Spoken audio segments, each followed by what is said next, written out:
Live from ABC News in New York, this is Good Morning America. In today's weekend download, those frightening images from the Capitol are difficult to process, especially for children. So with more now on how to talk to your kids about the violence that played out on our TVs is child psychologist and parenting expert Rina Patel. Rina, good morning to you. Thanks so much for joining us. I think many adults even are having a hard time making sense of what happened, what we saw. How do we explain this violence and the vandalism to our kids?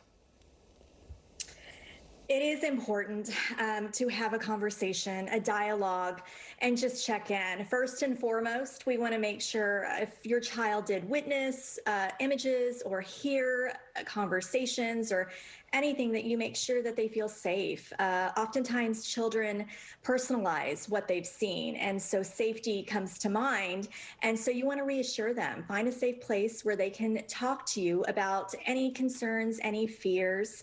It's also important to make sure that you are mindful of their developmental age.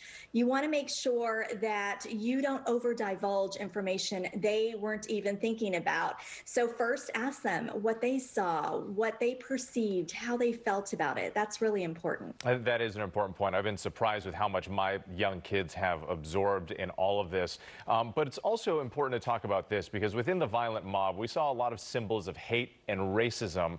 How do we address those complicated issues? State the facts as simple as can be, but validate what they saw.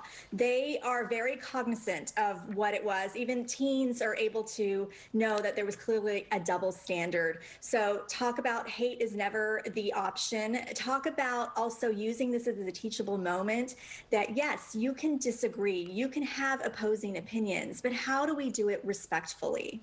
Rina, thank you so much for your time this morning. We do appreciate it. We'll be right back here with our play of the day.